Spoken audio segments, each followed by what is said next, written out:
It is starting to become a bit of a tradition on this channel for me to rank my 10 most recent platinums I have obtained. I made a video ranking my first ever 10 platinums and then a second video ranking my 11th to 20th platinum trophies. And so now, finally, about 6 months later, I have achieved my 30th platinum. And so once again, I'll be ranking these platinums, this time from my 21st to my 30th. And let me tell you, it has been quite a roller coaster of ups and downs whilst getting all these trophies. I'm going to be ranking the games from the worst platinum / 100% experience to the very best.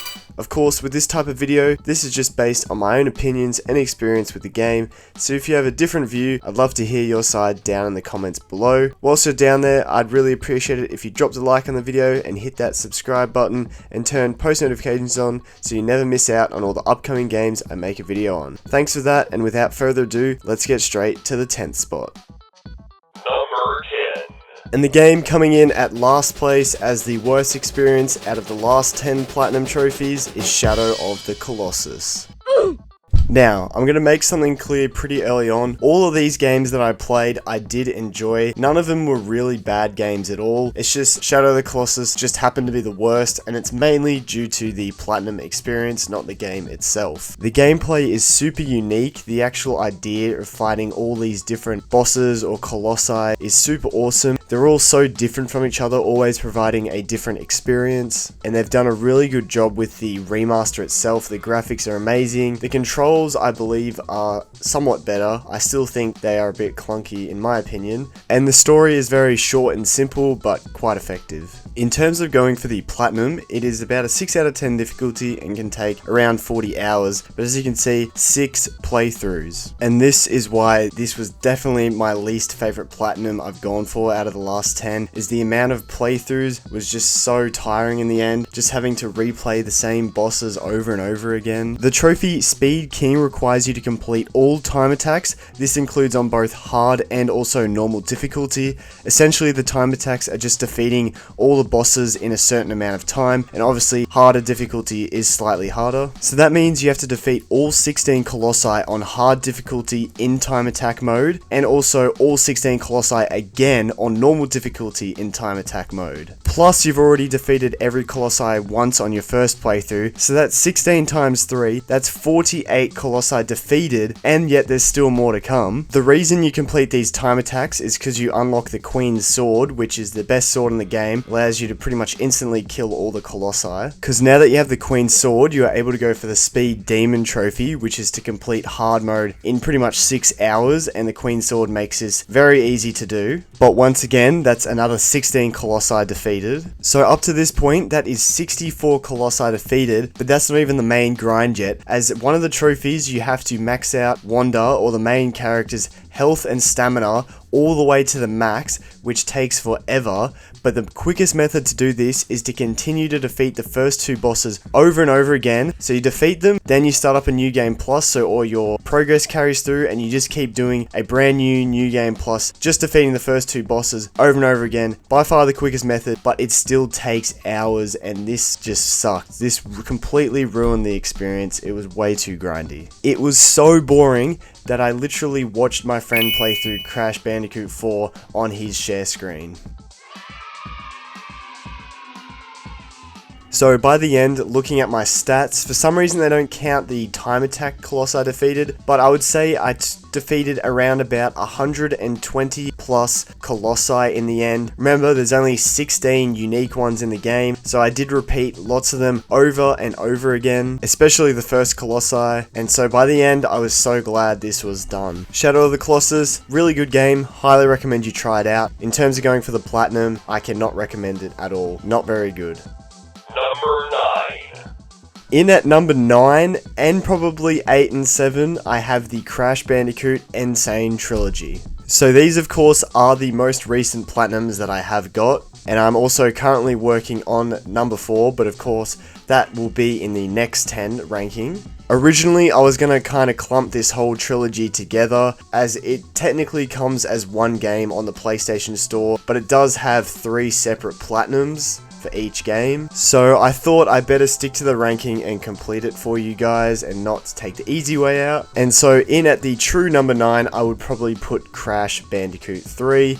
This is definitely the easiest out of the trilogy, but that does not mean it is the best platinum experience, because by the time I got to this, I was kind of over the Crash trilogy formula. Number 3 is very similar to number 2. They didn't really change much. The only thing they really added was brand new abilities you unlock from defeating the bosses, which does add a cool brand new element of gameplay, I guess. They did also add in some brand new vehicle levels, which are okay. There seemed to be more of a focus on them as well compared to the 2 previous games, but at the end of the day, Crash Bandicoot is a platformer series, and that's what it's best at, so I did prefer the previous games because there was more of those. Honestly, I wouldn't even say this platinum and 100% experience is even that bad. I think it's just purely I was kind of getting over completing the first 2 games, and this just kind of was a third one that I had to complete, and there wasn't anything too memorable about this game, so in the end, that's why it comes in at number 9. Number 8.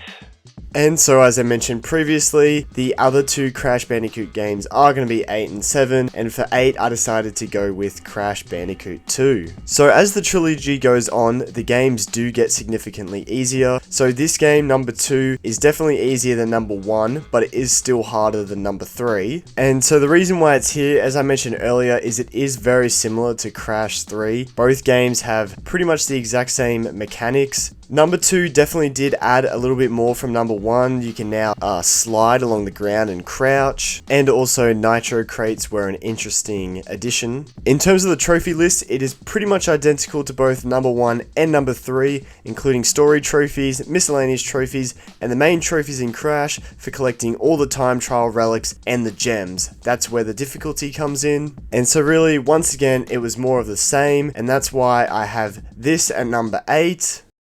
Number 7.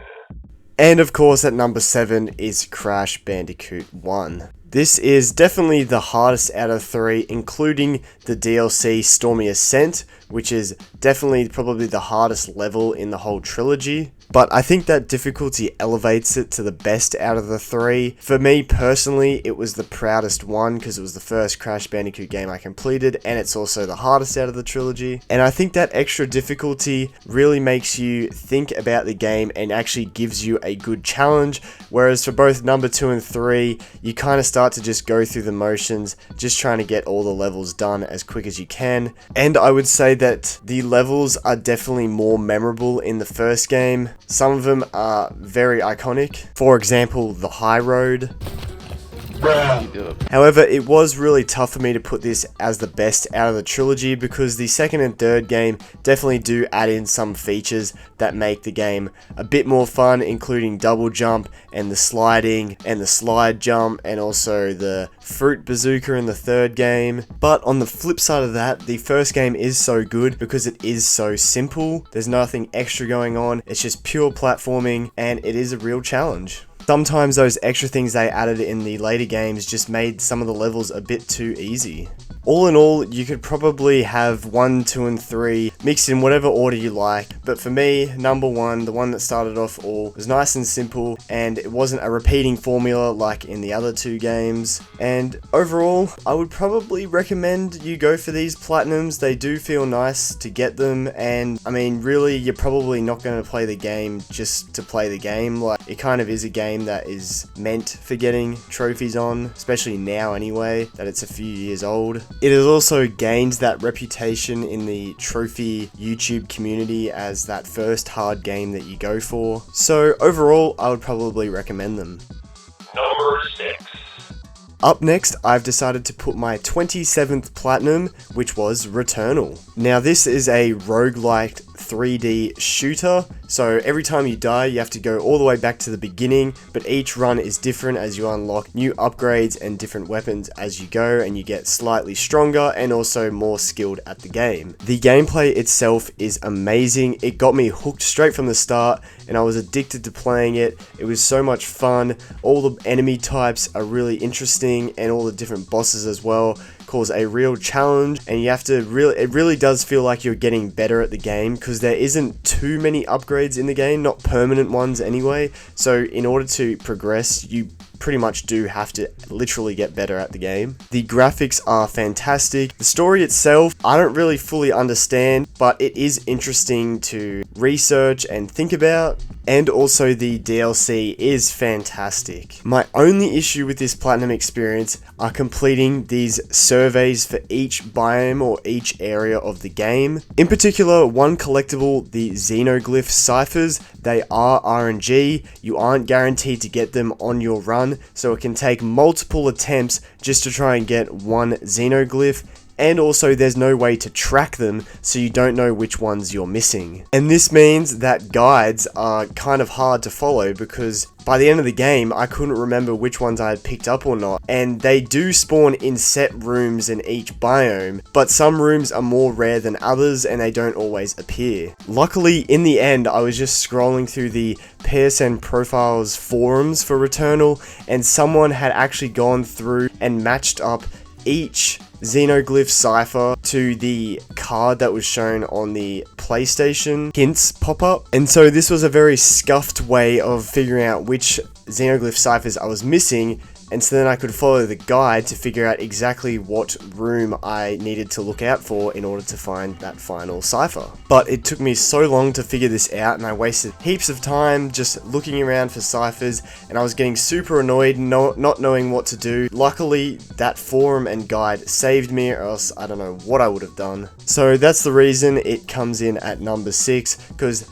gameplay wise, absolutely fantastic. Highly recommend anyone try it out. But the actual platinum experience itself, if you follow that guide, it's now been updated on PSN Profiles, so it does make it a lot easier to find all the ciphers. So, you know what? I would maybe recommend it if you really love the game and just want to get the platinum. But at the end of the day, it still has silly RNG trophies, and nobody likes RNG trophies. Number 5. And coming in at the halfway point, maybe a bit of a controversial one, but I do have Days Gone. I will mention though that now that we're in the top 5, all of these games are truly fantastic, and I can probably recommend the platinum to all of you. This just purely comes down to personal preference. Now for Days Gone, the gameplay, so good, story, really good, and graphics, absolutely amazing as you can see. The whole concept of this game and world is just so good. Riding around your bike in the midst of a zombie apocalypse, it just makes you feel like an absolute badass taking on all the zombies. And especially taking on the hordes. Encountering your first horde is super scary, and even continuing on after that, it still feels like a challenge every time you face one. In terms of the trophies to the platinum, fairly simple, just completing the game, doing all of the side quests. You only actually have to find 75% of the collectibles, which is nice, and there's also a couple of miscellaneous trophies here and there as well. But the reason why it is ranked at number 5 is mainly due to the 100% in completing the DLC in this game. Not only do you have to do a New Game Plus again on the hardest difficulty, which is kind of tough, but you also have to do the challenge mode, and this is by far the hardest trophies in the game. You have to get a gold medal on every single challenge, and this involves either completing it in the quickest way possible or getting the highest score by killing zombies and getting a multiplier. Also have to get gold in every single sub challenge, which luckily you don't have to do all in the same run, but you still have to do it at least once, and the sub challenges just involve doing specific things in each challenge. Now at first I tried to just do these challenges just by myself and figure them out and kind of just wing them, but I quickly figured out that was not the best thing to do, as the challenges are super hard, and if you do want to do them legit, you're going to have to spend a lot of time investing in the game and figuring out exact routes on how to get the exact score multiplier and complete all the sub challenges as well. So I ended up searching up guides and tutorials on YouTube on the best way to complete these challenges, and luckily I found this YouTuber, Borislav247, who had really good in-depth guides on how to complete each challenge, and by doing this I found either cheese methods or specific ways on how to complete these trophies. All in all, Days Gone, I can highly recommend the platinum and just playing it as well. The 100% on the other hand, I don't blame you if you skip it, but it does also feel quite rewarding because most of them are very rare trophies that you can add to your PSN Profiles collection. So if you want to do that, definitely recommend Days Gone. Number 4. And coming up next is by far my proudest and also the hardest 100% I've ever gotten, which is Sifu. And Sifu's gameplay, just like Returnal's, is super addicting. Now, it's not a roguelike because the order of the rooms isn't randomly generated. It's always the same map, same levels, but you do, once you die a certain amount of times, you do have to restart from the beginning of the level or from the very start of the game if you choose to. And there are some permanent upgrades, but once again, it's more focused on you actually getting better at the game and getting used to all the different moves that are available. The combat is just so smooth in this game, and it really does make you feel like a kung fu badass. Definitely one of the funnest games I've played in recent memory, and honestly the challenging aspects of it makes the game better, as it does give you something to strive for to get better at the game. In terms of the platinum, it actually is fairly simple to get now, as they introduced difficulties in a later update. Originally it was just the middle difficulty Disciple, but they actually added a harder difficulty Master and an easier difficulty Student, and so you can do the whole platinum on the Student difficulty if you really wanted to, and this does make it like a 3 or 4 out of 10. So if you want to do it that way, you can get this platinum fairly easily. Personally, I decided to do it on the original intended difficulty so it wouldn't be too easy, and I think that's definitely the best way to go about it, as it does feel very rewarding when you do get the platinum. Now for me, where the real challenge came in was going for the 100% by completing the 2 DLCs. The DLC adds in arena challenge levels, which is a bit of extra content for people to enjoy. Instead of just playing the main game, there's also these harder, more specific challenges that you can take on. Now, the reason these DLCs are so difficult is because you have to clear every single challenge. This includes both tiger challenges and dragon challenges. These are pretty much just the 2 different DLCs, but in total, there's 120 challenges to complete. The tiger arena challenges aren't too bad, but the dragon arena challenges is where it is super hard, purely because of the final 2 challenges you have to take on. I highly recommend you go watch my video for more details on these final 2 challenges to really see how hard they are. Essentially, both of them involve boss rushes where you have to take on all the bosses in the game one after each other, and you either can't die or you can only die a few times, and it is also on the hardest difficulty, Master. Along with that, there is also another trophy involving collecting 240 stamps in arenas. Each arena challenge has 3 stamps up for grabs, and because there are 120 arena challenges, that means you on average have to get 2 stamps on every single level in the game, and to get more stamps you just have to perform better in the arena challenge, but this can be quite difficult. At the time of me making this video, there are now 376 people who have completed the 100% for this game, so no, that is not just the platinum, that is also completing the DLC as well. Keep in mind though, that is just the PS5 version of the game, and that is only according to PSN profiles, so if people aren't signed up to PSN profiles, there could be someone out there who has also done it, and this doesn't include Xbox and PC players as well, so there definitely is more people who have 100% in this game, but just purely on the PS5, according to PSN profiles, only that many people have 100% of the game, and at the time of me doing it, it was only 170. All in all, I would recommend you at least try Sifu. In terms of going for the platinum, if you want to make it a bit easier, you can just go on the easier difficulty, I wouldn't blame you. And in terms of the 100%, it is super challenging and takes a lot of practice and watching YouTube tutorial videos as well to help out. But if you really want to get on that leaderboard to say that you are only, at the moment, you could be one of only 500 on the PS5 version to do it, then go ahead and try it out yourself. Number 3. Now coming in at number 3, this is probably one of the most controversial ones, but I do have Death Stranding. I know lots of people probably aren't going to agree with this one due to the gameplay and wacky story, but for me, it just hit different for whatever reason, and I just really enjoyed all aspects of the game. I just found it so intriguing, and the gameplay, yes, you are making deliveries and stuff, but it just felt calming and was just a good fun experience to hop on and just walk around and explore explore the world. It probably also helps because I've been watching The Walking Dead as well, and Norman Reedus is really cool. I think one thing I forgot to mention in my original video on Death Stranding is how good the music is in this game. The music is so fantastic. Sometimes when you're playing throughout the story, they'll just randomly start playing a song as you're walking throughout the world, and it's just such a vibe. So even if you're not going to play the game, still go check out the soundtrack. I really enjoyed it. I think it does help though when you are playing the game, as it just fits the whole atmosphere really well. In terms of getting the platinum, it is obviously a very big grind, mainly due to this trophy here for reaching the maximum connection level with all facilities in the game, which requires you to make an immense amount of deliveries. But other than that, I'd say the platinum is fairly simple. Most of the other trophies are pretty easy. It's just going to be a really long grind. But for me, I really enjoyed the whole process, and it felt very rewarding to have the United Cities of America rebuilt.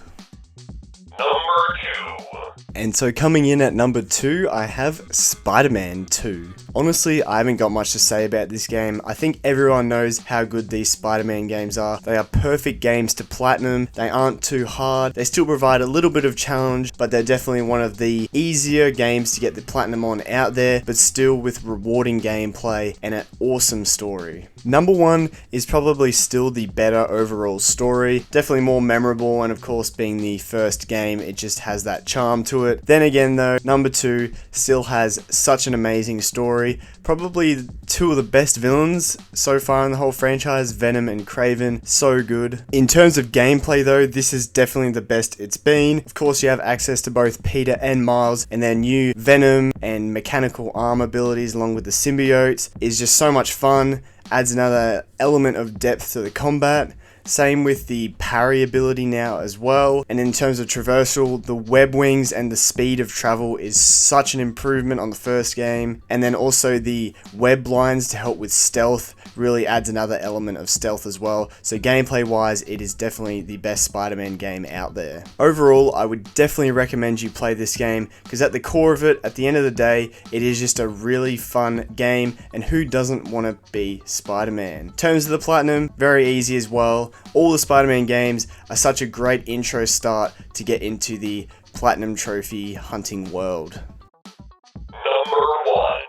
And coming in at number 1, the best game I've platinumed out of the last 10, potentially even maybe the best game I've ever platinumed and 100%ed, is Ghost of Tsushima. Everything about this game is just so well done. The graphics, the environment, the soundtrack, the gameplay, the story, everything is just absolutely awesome. And same with the trophies as well. It's just a great all-round experience. I've always said that the best platinums in games are the ones that cause you to experience everything the game has to offer and also elevate the actual experience of the game itself. And Ghost of Tsushima does that perfectly. Having to do all the tales may seem like a bit of a task, completing a bunch of side quests, but it really lets you experience the whole entire game and find out all these little backstory things. You get to experience the combat in different ways. It really is just fantastic. And I think similar to Spider-Man 2, at the core of it, what makes this game so good is the main gameplay loop, especially the combat. It is just so much fun just fighting as a samurai and being a samurai. This is the perfect game out there if you want to experience being a samurai. Now, even going for the 100% as well, I would definitely recommend the Iki Island Story DLC expansion. Is just more of the base game with a few extra things added in, and it's just as good, so highly recommend you at least do that DLC. There is a New Game Plus DLC which is fairly simple, but for me, I enjoyed the game so much that when I did the New Game Plus playthrough, I actually put it on a harder difficulty just to give myself even more of a challenge and really experience the combat at a higher level. And now really the only problem with the 100% is the multiplayer DLC. The good thing is though, is that they did separate it into a DLC, so you can still get the platinum trophy without having to do any multiplayer at all. But if you do want to go for the 100%, obviously you have to do this multiplayer DLC, and it can be annoying. It definitely is better with friends, I would say, but there are a committed community of players out there that still play this multiplayer quite a bit, I believe, so you can definitely find some really good players out there in matchmaking. Really, the problem with the multiplayer is it can be quite boring if you're just doing it by yourself or with randoms. Luckily, I had a friend helping me out, and the other issue is when completing the raid chapters, you need to have at least 4 players as well. So my friend and I had to play with 2 randoms, and some of these raids can be really hard with people that don't know what they're doing, and you also do need a bit of communication as well with the second raid, especially as you need to tell people the right symbols and stuff like that. Overall, the multiplayer is quite a grind, but I think with some friends and the actual core gameplay loop once again, and the combat just being really fun in general, playing this multiplayer can be a good time. I mean, especially considering this was just an add-on game mode. Obviously, Ghost of Tsushima is originally just a straight single player game. They actually did quite a good job with the multiplayer, especially comparing it to other single player games where the multiplayer always feels tacked on and not much work has been put into it. This one, the multiplayer is actually fairly decent and technically is a standalone game because you can just get the multiplayer by itself without purchasing the story. Overall, I can highly recommend the Platinum, definitely one of the funnest Platinums I've ever done. And then same with the DLC, definitely do the Iki Island story DLC, it's just as good as the base game. New Game Plus can be a bit annoying for some people, I know, but I think it's worth experiencing this game on a second playthrough, as the combat again is just super addicting. And then the multiplayer is probably the only issue. If you have friends, I would highly recommend you give it a go. And even if you don't, maybe you might be able to find some randoms out there. There are some out there who are pretty good. For example, my friend and I got carried by one in the final boss fight in the multiplayer. So it still is possible without friends. So if you're willing to go for that 100%, I would highly recommend the multiplayer as well. And there you have it. That is my 21st to 30th Platinums ranked, my most recent 10. They have definitely been a bit of a roller coaster, these last 10, with some of the games being some of the best Platinums I've ever done out of my 30 so far, and then others being some absolute stinkers that haven't been as good. If any of the games you saw on this list have piqued your interest, make sure to go check out the respective videos I've made on each one. I would highly appreciate it, and you can also get some more in-depth information on all the trophies in the game. With that being said, thank you so much for watching this video. Make sure to leave a comment down below if you have any other thoughts on the games that I've mentioned, or if there's any other games out there that you want me to try out for my next Platinum. Of course, as you can see from the gameplay in the background, I am currently working on Crash Bandicoot 4. Hopefully should have that done soon. And once I have, I'll try and get that video out as soon as I can, and I'll see you guys all in that one. Thanks again for watching. See you later.